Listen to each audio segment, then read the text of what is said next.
if I can put it on my own way, I say SALT is about stimulating the strengths, so the S, appreciating and acknowledging the learning, while we are linking and transferring experiences. So, I mean, I have came across this approach when I was the Handicap International Coordinator for HIV program. And so a friend of mine told me about the approach for AIDS competence process development. And I and my colleagues, we started implementing the methodology by hiring a consultant to Mozambique to train us on implementing it. So in implementing it, we implemented it in the project of HIV and disability.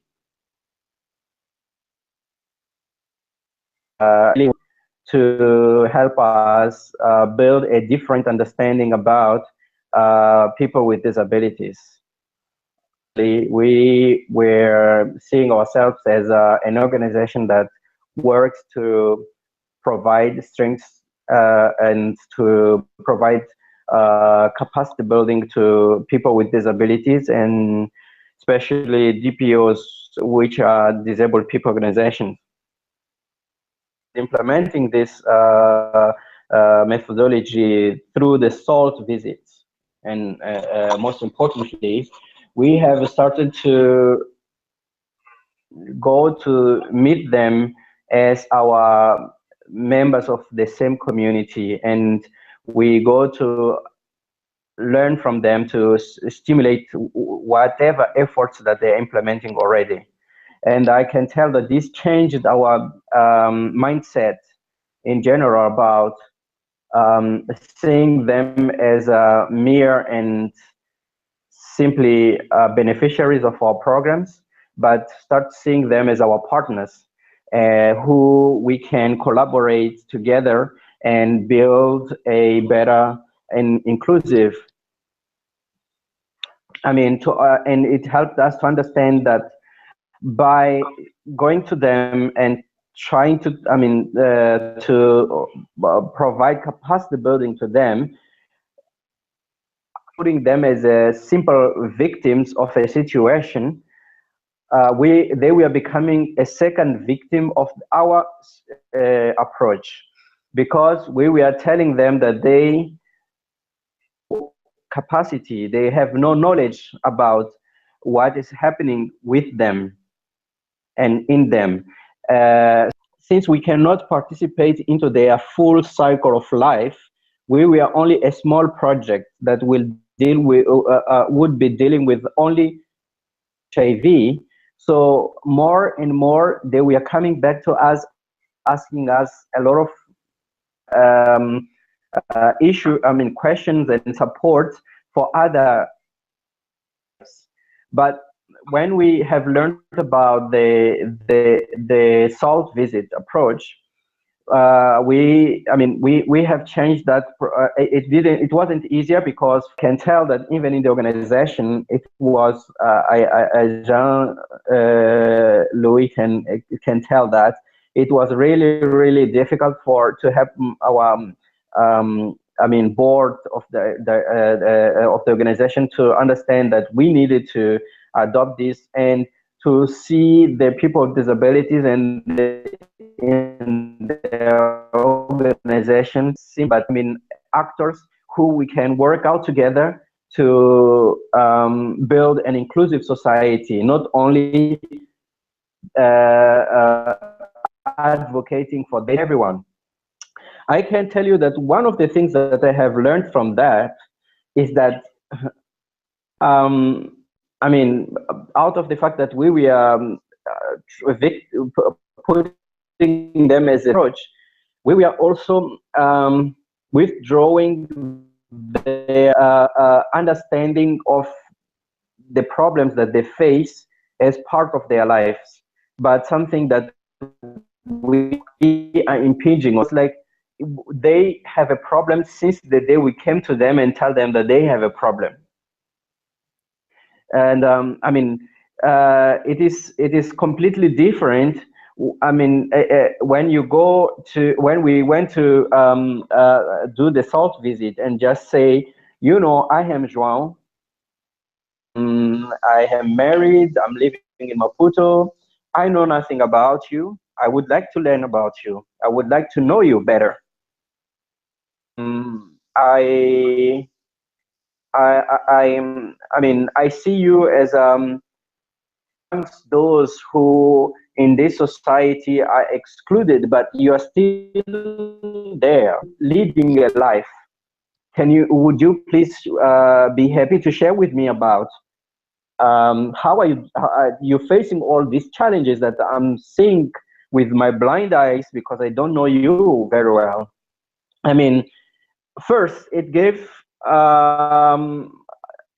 how can I say confidence to people to our partners, people with disabilities in this instance, to and motivation about what they have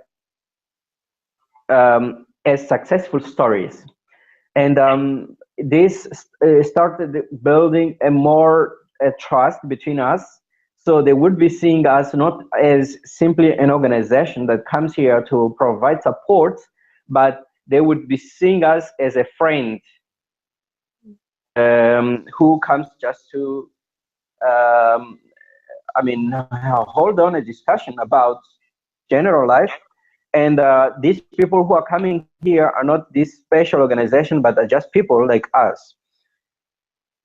So, I mean, more and more we started understanding it's not about providing capacity building to the disabled people organization. It's not about injecting money to a project that we write to them, but it's more importantly about building a debate around together. We will see the path to change habits of our community culture, policies, and even practices. Sides, not only at our side as an organization of specialists as we were before, but also in the side of the organization of people with disabilities. I mean, it started building trust, and more for us to, it opened the doors for us to know more our colleagues who are people with disabilities. I mean, this is, I mean, so that's, I mean, by what we have seen from them, I mean, the strength that we have seen from them, this will and acknowledging, appreciating and acknowledging what they have shared with us, and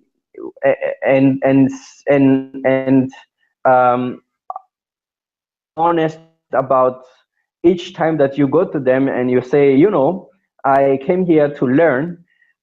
We realized that what they were more and more happy about is not that someone will bring resources, for instance. It was more about that it's someone coming to me to talk to me as a equal human. And I mean, the discussions that we would be raising there would help them to understand how they are the owners of their own problems, their own issues, their own challenges. Just like us, we are owners of our own problems, our own issues, our own challenges. Together, we could build a community of learning and transferring skills and knowledge that could from. I can tell you that while we were going to this organization talking about inclusion of people with disabilities, our organization, Handicap International, at that time was not accessible to people with who were wheelchair users. but we never thought about that. So in this discussion, they started to saying, do you understand why we don't come to visit your organization? And no, can you tell us? And we're like, yeah, but because you guys, first and foremost, when we come to your organization, unlike when you come to organization, you come directly to meet A and B and C. When we come to your organization, first we have to go through someone who is sitting on a secretary, the reception, a wheelchair accessible at the beginning.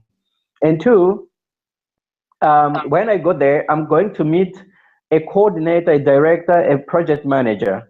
And all these big terms for me mean nothing because they don't tell anything about my life. When I go home, there is no manager, there is no director. It's me, who I am, a father, a mother, a sister, a brother. And so first, make sure that your reception is accessible to us. That was like really great learning. And we built a ramp. And second, they were like, it would be great if you could start thinking about employing some people who have disabilities, because you guys, you call yourself a specialist on disabilities, but you only know about books on disabilities. The day-to-day of person with disability, you don't know. And I mean, we were like, oh wow, these guys are telling us exactly things that we should have done years ago. And we started putting in our job adverts, to encourage people with disabilities in our jobs. And also we started having more and more interaction with them, people with disabilities, not only us going to their organization, but also to agree on the exchange of these spaces in meetings. So we meet in the organization, the next time we meet in our place. And we were like more and more open to tell them, like, whatever you see that it's important to change here in this organization to make this accessible to you guys, please tell us. And another change that we made is that we built a new small compartment outside of that building, because the building that we were using, it was an old building, but we put a ramp there to be accessible to a wheelchair user. But the new building that we made outside, we invited them to discuss with the architect to tell how to make that building more accessible to people with disabilities. And I can tell so many new learnings came from that. So that, we even realized that, by making that building accessible to people with disabilities, we are making accessibility of that building easier to ourselves. And two, it gave us an understanding that, potential people with disabilities, we never thought about that. We have just been seeing ourselves as specialists, disability specialists only. It popped into my mind from my learning on the SALT. Guys, we are talking about this family planning, and we are saying, you have to go to your communities. These are the activists. You have to go to your community and talk about these issues. And how do you see that this is going to bring any change?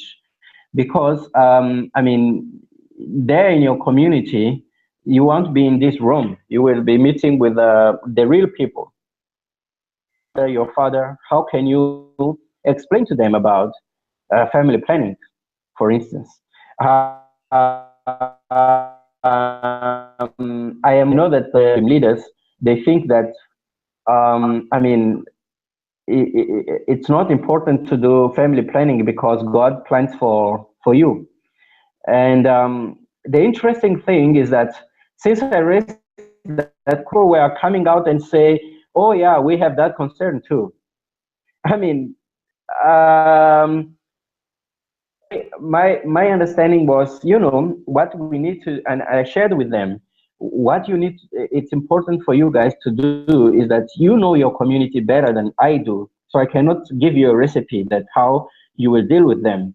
But whatever you do in your community, you be democratic in essence.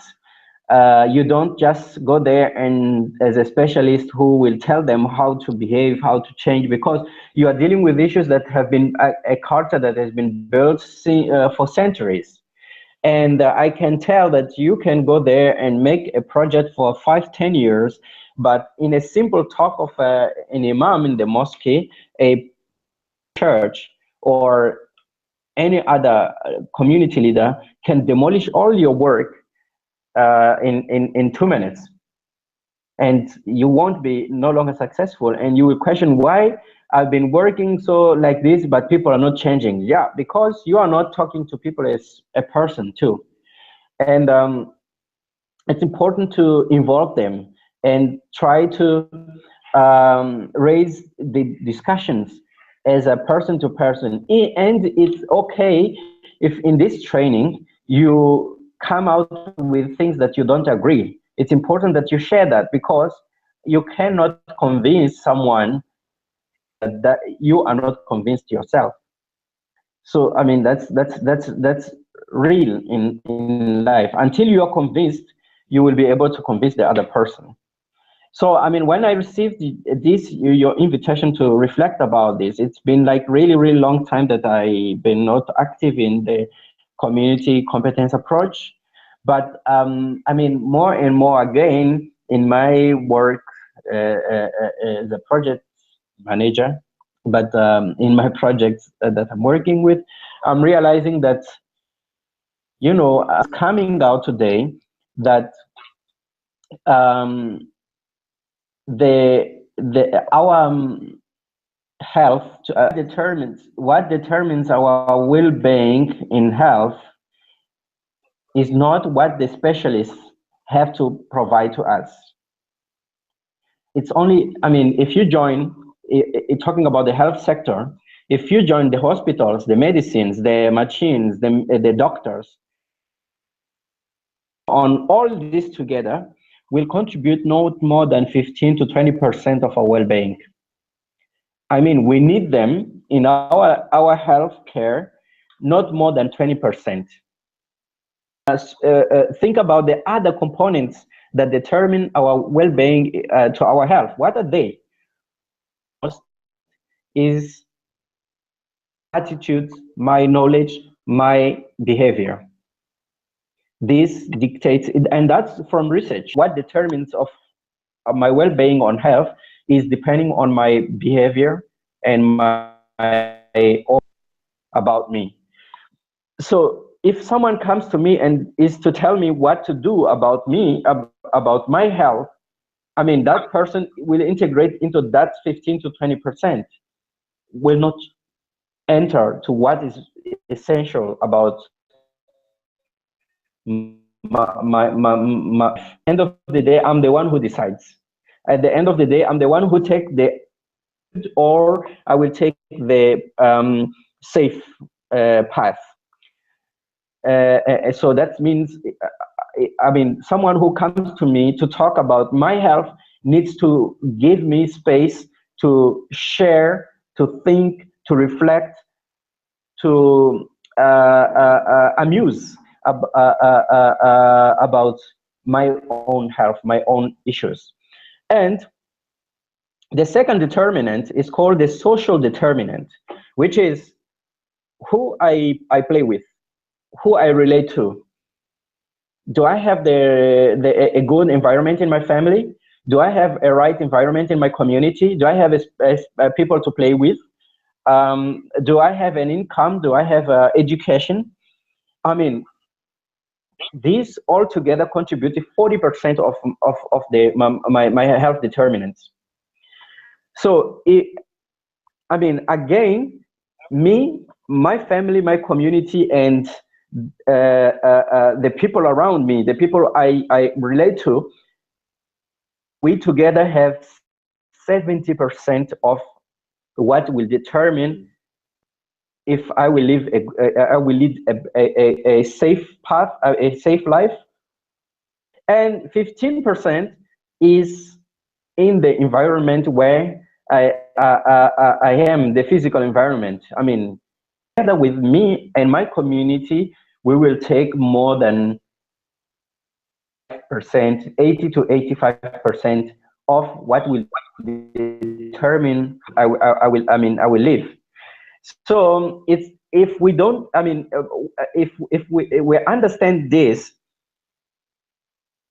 SALT comes in